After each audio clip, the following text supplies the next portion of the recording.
நான் பள்ளப்பட்டி மேல்நிலைப் பள்ளியிலே தமிழையா என்று அன்போடு எல்லோராலும் அழைக்கப்படுகின்ற கிருஷ்ணமூர்த்தி உதவி தலைமை ஆசிரியராக பணியாற்றியிருக்கின்றேன். மேல்நிலைப் பள்ளியிலே ஏறத்தாழ 38 ஆண்டுகள் பணியாற்றி ஓய்வு பெற்று இன்றைக்கு சமூக சேவை செய்து கொண்டு வருகின்றேன். வேண்டும், எனக்கு வேணும், ஐயாவுக்கு வேணும், கேமராமேனுக்கு வேணும், உங்களுக்கும் வேணும். எல்லோரும் ஆசையாக எதிர்பார்ப்பது எது? வசந்தம். வசந்தம் வேண்டும். என் வாழ்க்கையில் வசந்தம் வராதா? வாழ்நாள் எல்லாம் கோரப்பிடியில் சிக்கி தவிக்க வேண்டுமா? இன்பம் கிடைக்காதா? வசந்தம் வீசாதா? வராதா? வராதா? இயங்குகிறோம். வந்துவிட்டது. ஐயா அபீப் முகமது ஐயா அவர்களுடைய கேள்வி பதிலின் மூலம் இப்ப வசந்தம் வந்து கொண்டிருக்கிறது.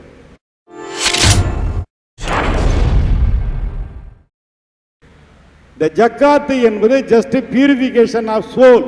மிக அழகாக சொன்னார்கள். இது ஒரு கடமை என்றும் சொன்னார்கள். 100க்கு 2.5 ரூபாய் கொடுங்கள், இது கடமை என்று சொன்னார்கள். அந்த இடத்துல எனக்கு வந்த ஐயம் என்ன என்றால், 100க்கு 2.5 ரூபாய், 1000க்கு 250 ரூபாய், 1,00,000க்கு 2,500 ரூபாய். பொருளாதார மேதைகள் எத்தனையோ பேர் இருக்கா, மால்தூசு அவன் இவன், there are so many persons. இந்த தியரிகள் எல்லாவற்றையும் விஞ்சி நிற்கக்கூடியது இந்த ஜக்காத். அவருக்காக நானே பதில் சொன்ன நினைக்காதீங்க. அந்த ஜக்காத்து 1 கோடி ரூபாய் இருந்துச்சுன்னா ஏறத்தாழ ஒரு 2.5 லட்சம். இப்படி நாம் ஈட்டக்கூடிய பொருளை இந்த ஜக்காத்தை சரியாக செய்து வந்தோமானால் இன்று வறுமையின் பிடியில் இஸ்லாமியர்கள் இருக்க மாட்டார்கள். இருக்கிறார்களே, ஏன்? இது ஒரு கேள்வி. இரண்டாவது, இதை அனைவரும் ஏன் பின்பற்றக்கூடாது? மகாத்மா காந்தி அற்புதமாக சொன்னார். அவர் பெரிய பணக்காரர் என்று சொன்னால் அந்த பணத்தை வைத்துக் கொண்டு அவர் மட்டுமே இன்பம் துய்ப்பது அல்ல, அவர் ஒரு அறங்காவலர். இறைவன் அந்த செல்வத்தை உனக்கு கொடுத்து உன் மூலம் ஏழைகளுக்கு தா என்பது போல அந்த அறங்காவலராக செயல்பட வேண்டும் என்று மகாத்மா காந்தி அவர்கள் சொல்வார்கள். அதே போல ஏன் எல்லோருமே பின்பற்றலாமே? இஸ்லாமியர்கள் மட்டும்தானே, நாமளும் பின்பற்றலாமே. முதல்ல நீங்க பின்பற்றலான்னு என்ன கேட்பீங்க, எனக்கு தெரியும். இருந்தாலும் இந்த நேரத்தில் ஒரு தகவல் சொல்லிக்கிறேன். நான் பள்ளப்பட்டி மேல்நிலைப் பள்ளிக்கு ஆசிரியராக வந்ததற்கு பிறகு, இந்த நூல்களை படித்ததற்கு பிறகு 12 மாத சம்பளத்தில் 1 மாத சம்பளத்தை நான் ஏழைகளுக்காக செய்து வருகின்றேன். இன்றும் பென்ஷன் வாங்கி கொண்டிருக்கிறேன். 1 மாத பென்ஷனை நான் ஏழைகளுக்கு இன்னமும் கொடுத்து கொண்டிருக்கிறேன். என்னுடைய சம்பளம் வருமானம் 11 மாசத்துக்கு மட்டும்தான். இதை நான் ஏன் சொல்லிக்கிறேன்னா, இதை எல்லோரும் நீங்கள் பின்பற்றினால் இன்னும் இந்த சமுதாயத்தில் வறுமை இருக்காது, வாட்டம் இருக்காது, வசந்தம் வந்து விடுமே, ஐஎஃப்டிக்கு நாம் நன்றி சொல்ல கடமைப்பட்டவர்கள் ஆவோமே. எனவே இந்த நிலையை, வறுமை இன்னும் இருக்கிறதே, இது தீருமா? இந்த நிலை போக்க தாங்கள் கூறும் அறிவுரை என்ன என்பதை விரும்பி கேட்டுக்கொண்டு அமைகிறேன். தமிழையா கிருஷ்ணமூர்த்தி அவர்கள் மிக அற்புதமாக இந்த தான தர்மத்தை பற்றி நம்மிடத்திலே சொன்னார்கள். அவர் சொல் வீரர் அல்ல, செயல் வீரர். இஸ்லாம் 40இல் ஒரு பகுதியைத்தான் தானமாக கொடுக்க வேண்டும் என்று சொல்லுகிறது. இவர் 12இல் ஒரு பகுதியை தானமாக கொடுத்து வருகிறார்.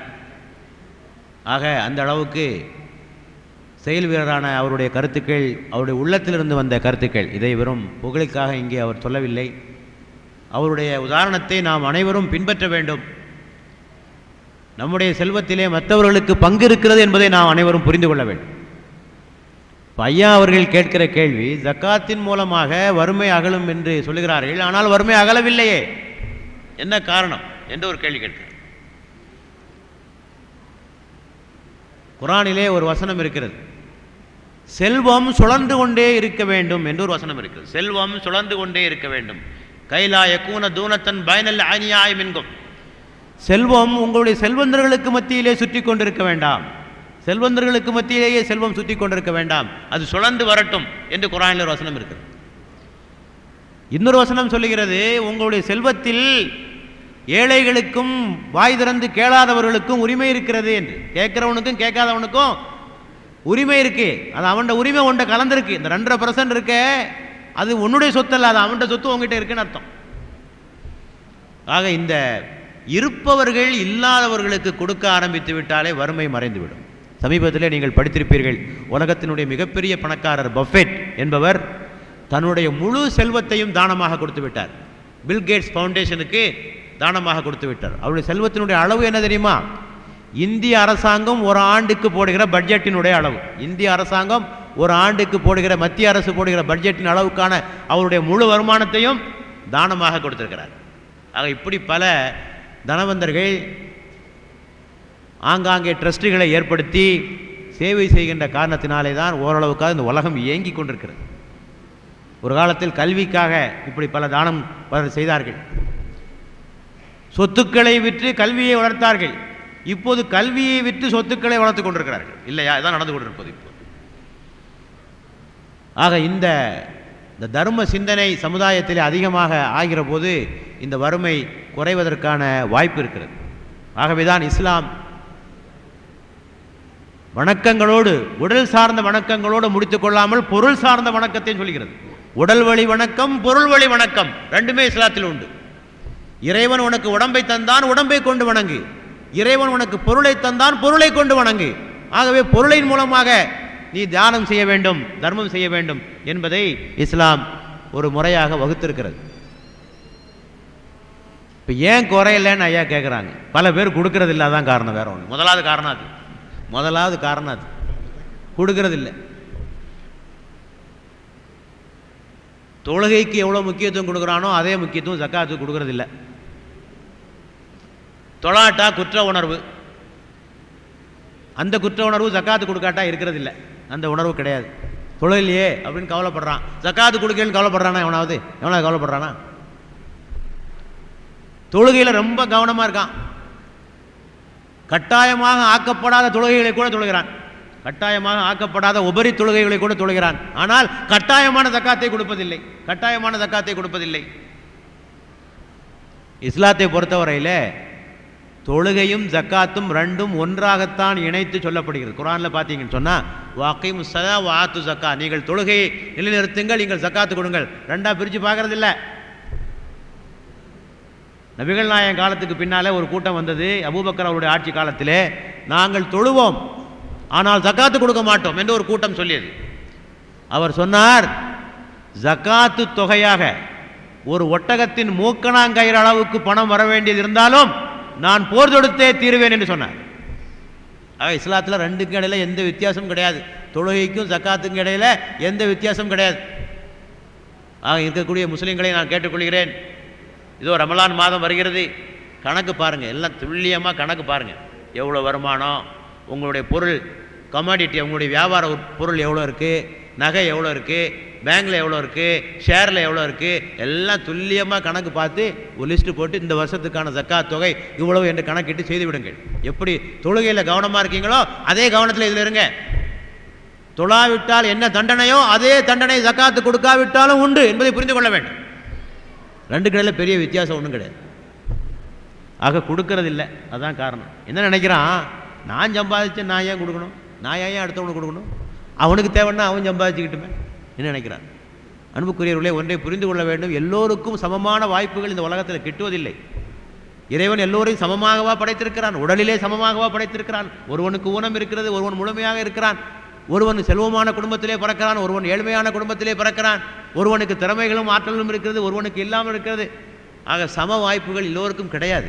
ஆக ஒருவனுக்கு கூடவும் ஒருவனுக்கு குறைவாகவும் தான் இந்த உலகம் அப்படித்தான் இயங்கி கொண்டிருக்கிறது. ஆக சமுதாயத்திலே இந்த பின்தங்கிவிட்ட, பொருளாதாரத்திலே பின்தங்கிவிட்ட மக்களை கைதூக்கி விட வேண்டியது சமுதாயத்திலே மேல் நிலையில் இருக்கக்கூடிய மக்களுடைய கட்டாய கடமை. ஆக கடவுளை வணங்குறதுன்னு சொன்னால் ஏதோ வார்த்தைகளினால் வணங்குவது மட்டும் கடவுளுடைய வணக்கம் அல்ல, பொருளாலும் கடவுளை வணங்க வேண்டும். ஆக கொடுக்கறதில்லை, அதுதான் முதல் காரணம். ரெண்டாவது காரணம், கொடுப்பவர்களும் முறையாக கொடுப்பதில்லை, முறையாக வசூலிப்பதில்லை, முறையாக விநியோகிப்பதில்லை. இஸ்லாம் என்ன சொல்லுதுன்னா, வறுமை போக வேண்டும் என்று சொன்னால் சில்லறை தர்மங்களை கொடுக்காதே, கணிசமாக கொடு. நபிகள் நாயகம் சொன்னார்கள், வாங்குபவர் தன்னிறைவு பெறுகிற வகையில் நீங்கள் தர்மங்களை கொடுங்கள். இஸ்லாத்தினுடைய இரண்டாவது கலீஃபா உமர் இப்னு கத்தாப் ரலியல்லாஹு அன்ஹு அவர்கள் சொன்னார்கள், நீங்கள் ஜகாத்தாக ஒருவருக்கு கொடுத்து அவருக்கு 100 ஒட்டகம் சேர்ந்து விட்டாலும் பரவாயில்லை, 100 ஒட்டகம் சேர்ந்து விட்டாலும் பரவாயில்லை. ஆக கொடுக்கிறது கணிசமாக கொடுங்க. அவனுடைய வறுமை நீங்குகின்ற வகையில், அல்லது ஒரு தொழில் தொடங்குகின்ற வகையில், அவன் கல்வி கற்கின்ற வகையில், அவனுக்கு உதவித்தொகையாக ஏதாவது ஒரு வகையில் அவனுக்கு கொடுங்க. இந்த 2 ரூபா 3 ரூபா 5 ரூபா 4 ரூபா இதெல்லாம் எப்பாவது கொடுத்துக்கொள்ளலாம், அது தவறு ஒன்றும் இல்லை. ஆனால் இப்படி கொடுப்பதினால் வறுமை பெருகுமே தவிர வறுமை ஒழியாது.